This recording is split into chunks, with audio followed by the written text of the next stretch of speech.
Assalamualaikum teman-teman. Kali ini saya membagikan video yang sangat menyayat hati. Semoga kita bisa mengambil hikmahnya dalam cerita video kali ini. Sebelum ke ceritanya, alangkah baiknya di-subscribe dulu ya. Di bawah bayangan bulan, Rendra adalah seorang anak laki-laki berusia 9 tahun yang tinggal di sebuah desa kecil di pinggir hutan. Hidupnya berubah drastis setelah ibunya meninggal dunia ketika ia berusia 6 tahun. Ayahnya, yang tak tahan dengan kesepian, menikah lagi setahun kemudian dengan seorang wanita bernama Ratna, yang membawa serta anak perempuannya, Dinda, yang berusia 7 tahun. Pada awalnya, Rendra mencoba menerima keberadaan ibu tirinya dan Dinda. Ia berharap mereka bisa menjadi keluarga yang hangat, seperti yang ia impikan setelah kepergian ibunya. Namun, kenyataan jauh berbeda dari harapannya. Beban di pundak kecil, hari-hari Rendra berubah menjadi serangkaian pekerjaan yang tak berujung. Ibu tirinya memperlakukannya seperti pembantu. Setiap pagi, sebelum matahari terbit, Rendra harus bangun lebih awal untuk mengambil air dari sumur yang terletak cukup jauh dari rumah.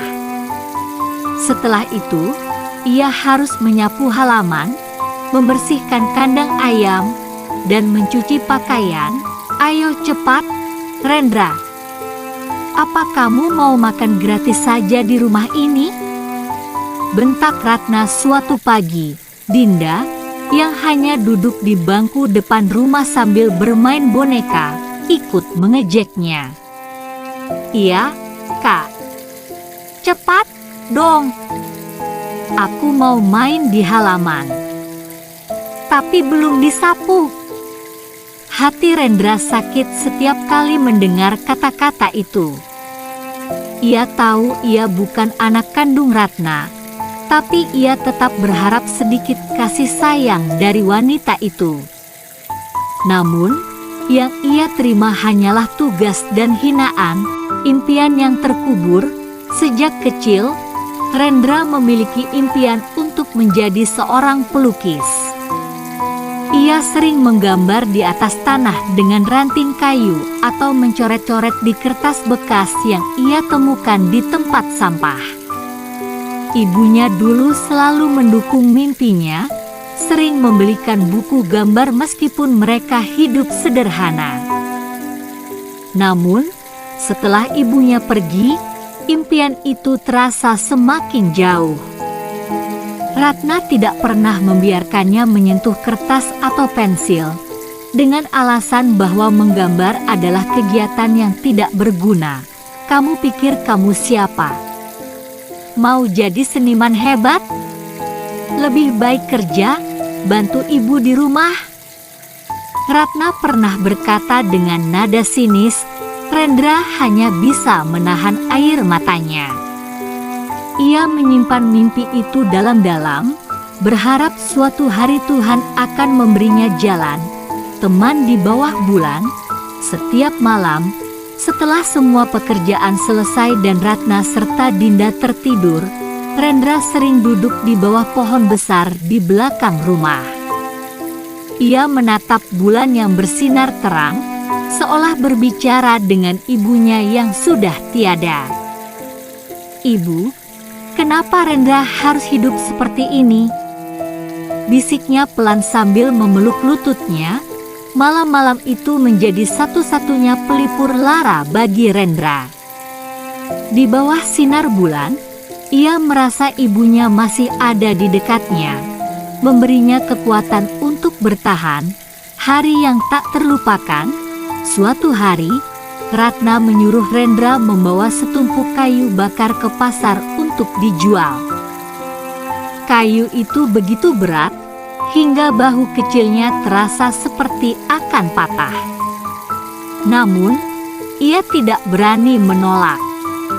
Ratna mengancam tidak akan memberinya makan jika ia tidak menuruti perintah itu. Di pasar, Rendra bertemu dengan seorang pria tua yang sedang melukis di sudut jalan. Mata Rendra langsung terpaku pada kanvas yang penuh warna. Pria itu melihatnya dan tersenyum. "Kamu suka melukis, Nak?" tanya pria itu. Rendra mengangguk pelan. "Iya, Pak. Tapi saya tidak punya alat untuk melukis." Pria itu tertawa kecil dan memberikan selembar kertas serta pensil kepada Rendra. "Cobalah gambar sesuatu." Dengan tangan gemetar, Rendra mulai menggambar bulan dan pohon besar di belakang rumahnya. Meski sederhana, gambar itu menunjukkan bakat yang luar biasa. Pria itu terkejut melihat hasilnya. "Kamu berbakat sekali, Nak. Jangan pernah menyerah pada mimpimu," kata pria itu sambil menepuk bahunya. Titik balik, hari itu menjadi awal dari perubahan hidup Rendra. Pria tua itu, yang ternyata seorang pelukis terkenal bernama Pak Herman, mulai mengajarinya melukis setiap kali ia ke pasar. Ia juga memberi Rendra alat-alat melukis sederhana agar ia bisa berlatih di rumah. Namun, ketika Ratna mengetahui hal ini, ia marah besar. "Kamu pikir melukis bisa membuatmu kaya? Jangan buang waktu untuk hal yang tidak berguna," bentaknya sambil membuang alat-alat melukis pemberian Pak Herman. Rendra hanya bisa menangis, tapi ia tidak menyerah. Ia mulai menggambar di malam hari, menggunakan cahaya bulan sebagai penerangnya. Ia tahu, suatu hari, kerja kerasnya akan terbayar. Cahaya di ujung lorong.